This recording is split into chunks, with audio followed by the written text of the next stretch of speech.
Bonjour, bienvenue dans le tirage intemporel numéro 9. Donc, comme tu peux le voir, il y a donc toutes les cartes que j'ai empilées qui sont venues pour ce tirage. Voilà, sont là. Et puis, ici, c'est la carte conseil et celle-ci, elle est retournée. C'est une deuxième carte conseil elle a sauté du jeu, donc et comme elle s'est retournée, je l'ai gardée. Voilà, donc les cartes conseils, je les mets sur le côté pour le moment. Alors, je vais les mettre comme ça. Voilà, comme ça. Et puis, on va découvrir ensemble les autres cartes. Donc, celles-ci vont en bas, donc je les mets là. Ça, ce sont les 3 cartes du jeu astrologique. Voilà, je vérifie que tout puisse être vu. Ça, ce sont les 3 cartes que je mets en premier. Voilà, donc tout est bien disposé, je pense. Et maintenant, on y va, on retourne les cartes. Donc, c'est la carte de la tour qui est renversée. Ensuite, on a le 3 de bâton. Ensuite, on a la carte énergie. En dessous, on a la carte du signe du Verseau. Après, c'est la carte de la maison. Eh bien, je pense que c'est la maison 1. Oui. Et comme planète, on a la planète Uranus. Alors, pour moi, pour plus de logique, en fait, je mets la maison, ensuite le signe et ensuite la planète. Voilà, et sur la dernière ligne, on a donc la carte du présent, ensuite la carte des jumelles, et puis le prétendant, et enfin, à l'envers, la carte de l'instinctive. Alors, de quoi parlons-nous? On parle d'une transformation inéluctable. Une transformation inéluctable.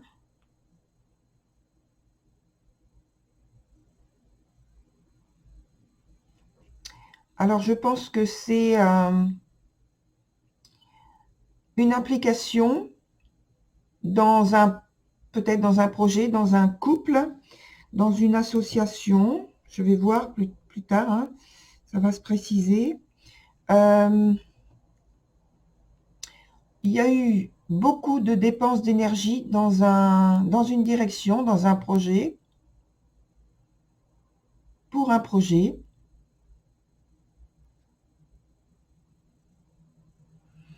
Et pour moi, la transformation, elle est, dans un premier temps, en tout cas, elle est, j'ai dit tout à l'heure, inéluctable. Donc, ça veut dire qu'elle est arrivée à un niveau, à un degré où il fallait de toute façon modifier, stopper. Donc, ça peut être un échec dans un projet, ça peut être que ça peut être, je dis on, mais ça veut dire que euh, euh, tu stoppes ton implication dans un projet, soit je pense que c'est pas de ta propre volonté, c'est obligatoire puisqu'il faut changer de direction et il faut s'impliquer, je pense, autrement dans le projet en question. Le projet, ça peut être d'ordre relationnel, ça peut être d'ordre professionnel.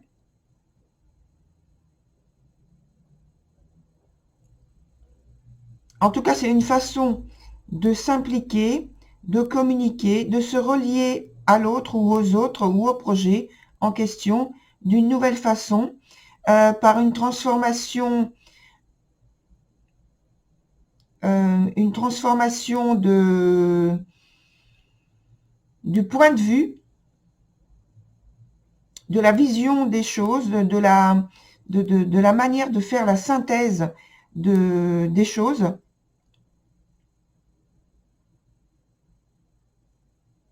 Et ça arrive là maintenant, en ce moment. En ce moment, et parce que je pense que tu as fait une comparaison de la situation avec soit avec des proches, soit en tout cas avec peut-être que tu as fait des recherches, tu as fait des comparaisons et que tu as trouvé qu'il y avait des modifications très très très importantes à faire tout de suite pour que tu puisses être sur le même marchepied, sur le même niveau d'équivalence dans le projet dans lequel tu t'es impliqué pour pouvoir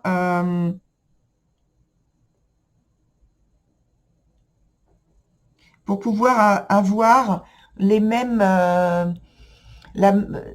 le même niveau, la même préparation, le même degré de préparation, parce que tu es quelqu'un qui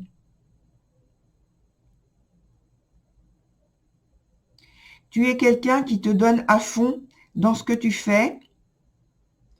Tu es quelqu'un qui s'implique beaucoup dans ce qu'il fait, et je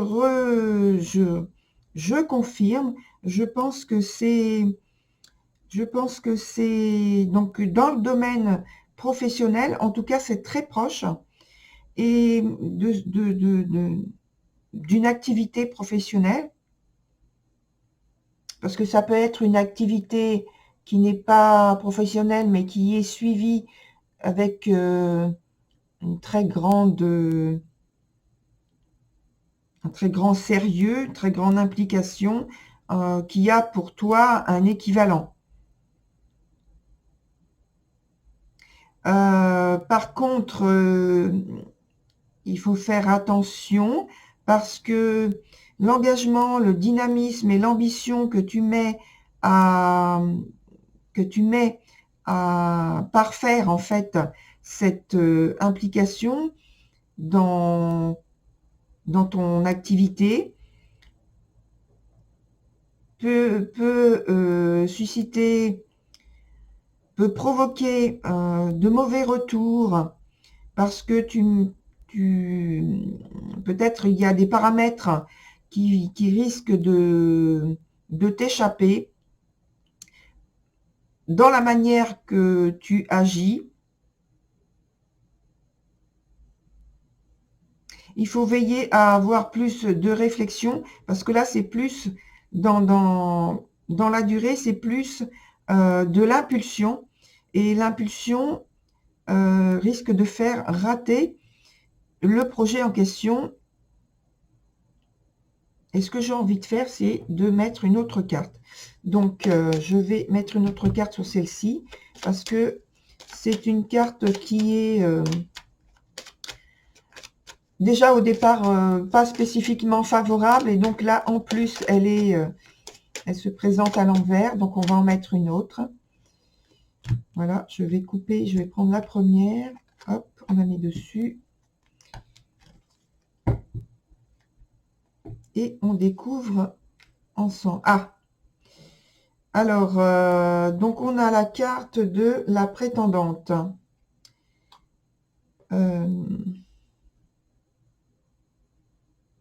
Là, il y a un souci par rapport à la manière dont tu t'impliques dans ton projet, parce que la carte qui vient par-dessus, elle vient en fait renforcer le côté impulsif, hein, le côté ambitieux, mais avec des connotations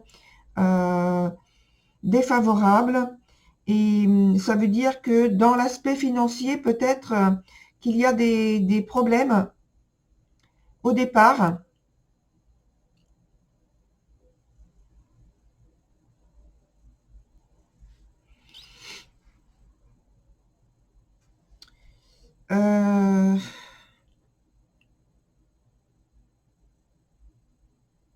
Alors, ce que je vais faire, c'est que je vais en mettre une autre ici, avec donc l'arcane de Marseille, du tarot de Marseille.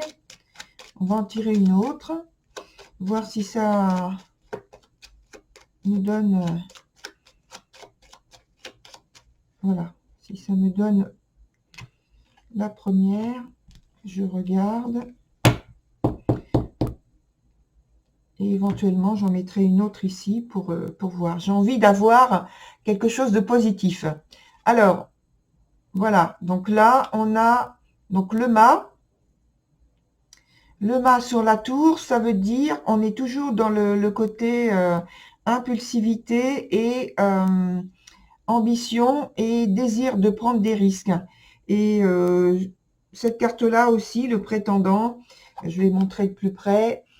Le prétendant est quelqu'un qui aime prendre des risques, même si il considère que ces risques au départ sont calculés, sont bien préparés. Il se trouve que là, dans le jeu, il y a quand même quelque chose qui pose problème. Et dès le départ, avec cette carte-là de la tour, plus maintenant le mât, on voit que le côté risque et qui est pris est pris avec beaucoup trop de rapidité. Certes, il y a de la confiance en soi. Certes, il y a une évaluation, mais cette évaluation, elle est, je dirais, plus dans un sens, c'est de toute façon, on verra bien puisque j'ai assez de connaissances, j'ai confiance en moi, je connais mon domaine et il n'y a aucune raison que les choses se passent autrement. Donc, les bases ne sont pas assez solides dès le départ. Il n'y a pas assez de choses structurées au départ et je pense que ça a été pris avec pas assez de sérieux, de réflexion, de préparation, ce qui fait que le projet, dès le départ, était mal ficelé et que ça a demandé énormément d'efforts et que ça demande encore énormément d'efforts pour que le processus se passe bien. En plus, je pense que c'est un projet qui est atypique, qui sort de l'ordinaire, qui, en tout cas, d'un point de vue de ton implication, je pense que c'est quelque chose dans lequel, finalement, tu n'as pas l'habitude de t'impliquer, même si tu as des connaissances, mais tu n'es pas allé aussi loin auparavant dans l'implication de ce type, dans la mise en place de ce type de projet. Et les choses changent très rapidement, en fait. Et il t'a manqué une information, une application, une façon de travailler que tu n'as pas justement travaillé assez, préparé assez. Et c'est ce qui pose problème là maintenant, puisque en retour, ça ne renvoie pas ce que tu avais escompté au départ. Alors, je vais encore mettre une autre carte ici pour voir l'évolution. J'aimerais avoir quelque chose de positif. On va bien voir.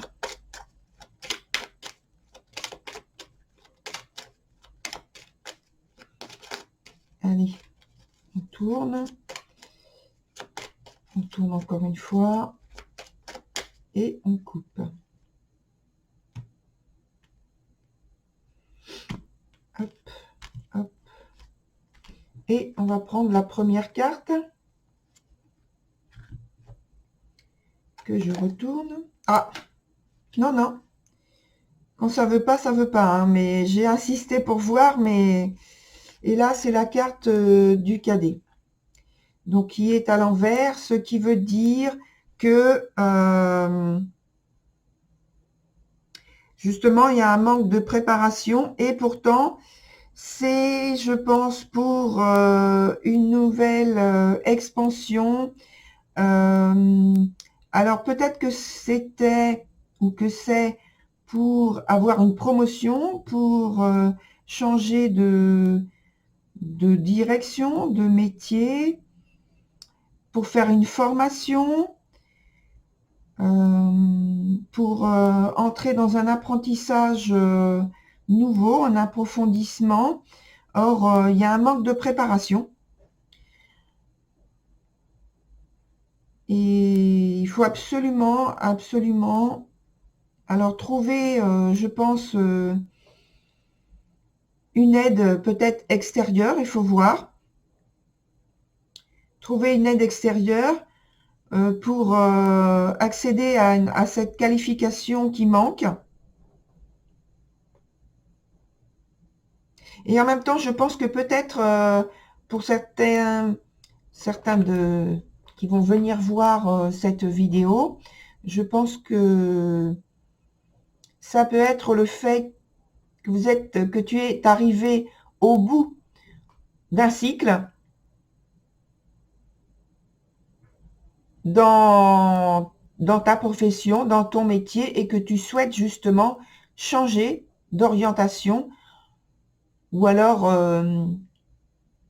avoir justement ce côté plus qualifié. Et donc pour l'instant, dans la préparation, il n'y a pas eu de retour positif. Il faut absolument trouver une aide extérieure. Et je pense que c'est pour ça que ça bloque au niveau de ce point-là. Parce que là, ça parle vraiment. Alors, ça peut être une aide financière, ça peut être une préparation intellectuelle, et peut-être même les deux, tout simplement. Voilà. Donc, on va voir. Alors, je vais prendre tout de suite la première carte qui a sauté du jeu dans la carte conseil, qui est cette carte qui s'appelle « À la montagne céleste », qui se présente comme ça. Et donc, cette carte, elle parle justement, elle parle de demander assistance, de solliciter de l'aide extérieure et peut-être même là, puisque ce sont des cartes qui ont trait au divin,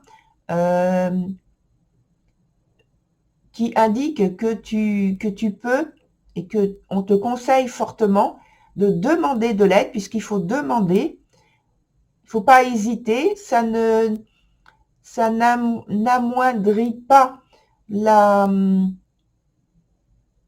personnalité quand on demande de l'aide. Au contraire, de toute façon, les guides sont là pour aider, et il ne faut pas hésiter à les solliciter quand on a besoin d'aide. Avec les termes que tu vas choisir. Alors, je peux aussi, oui, c'est vrai, je peux, parce que il me semble qu'il y a une petite formule pour aider. Donc, je vais regarder dans le livre. Je vais regarder dans le livre. Alors, je regarde dans le livre.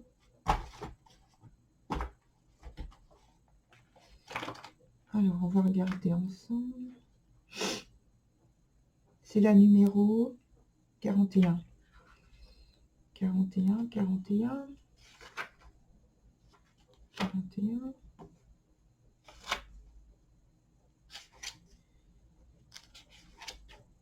Alors, 41. Donc, 41. Alors, la petite formule. Voilà, je lis la petite formule qui peut aider. Hein. C'est pas forcément celle-ci qu'il faut dire, mais disons que ça peut aider. Alors, elle dit: j'appelle ces êtres qui m'aiment inconditionnellement. Et ensuite, il faut dire: merci pour votre assistance et vos conseils avisés qui font grandir ma propre maîtrise spirituelle dans la paix, l'amour et la joie. Par mon propre libre arbitre, qu'il en soit ainsi. Voilà pour donc cette carte. Et voilà, je pense que c'est un bon conseil déjà. Bon, la formulation est particulière. Voilà, ça peut aider. Donc, faut pas hésiter à vous en servir, à t'en servir. Et donc, pour l'autre carte, c'est Sœur Saule Pleureur. Donc, c'est cette carte-là. Et cette carte Sœur Saule Pleureur,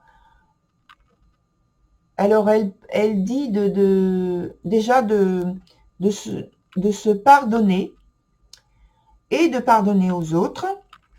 Alors notamment s'il y a l'implication d'autres personnes. Ici, je n'ai pas d'indication disant qu'il y a l'implication directe d'autres personnes. Cependant, ça peut être le cas. Mais sincèrement, je pense pas. Là, je pense que c'est vraiment quelque chose d'individuel, de vraiment très personnel, de vécu de manière très personnelle. Donc, te pardonner, laisser et de laisser les vieilles énergies partir. On a l'énergie d'ailleurs, la carte de l'énergie ici, qui est impliquée dans ce que tu fais actuellement et qui demande beaucoup d'efforts. Alors, je pense que cette carte, elle vient dire que, au point de vue de l'engagement, de l'implication, il faut laisser partir donc ce que tu as fait avant. Il faut le faire consciemment et peut-être même formuler comme l'autre carte une petite phrase rituelle que tu vas créer pour toi, expliquant que tu laisses partir donc le passé et que maintenant tu vas t'orienter sur quelque chose de tout nouveau et que si tu as l'impression d'avoir fait des erreurs ou d'avoir causé des choses malheureuses, que ce soit pour toi ou pour d'autres personnes, eh bien, déjà que tu te pardonnes, que tu demandes pardon à ces personnes, puisque le fait de demander pardon, en fait, ça coupe le lien et ça te permet de trouver donc une nouvelle énergie qui va t'aider à progresser. Voilà pour cette dernière capsule, donc numéro 9 de Intemporel. Donc j'espère que les choses qui ont été évoquées ici sur le tirage t'auront été utiles et je te souhaite une très belle et bonne progression et peut-être à une prochaine fois. Au revoir.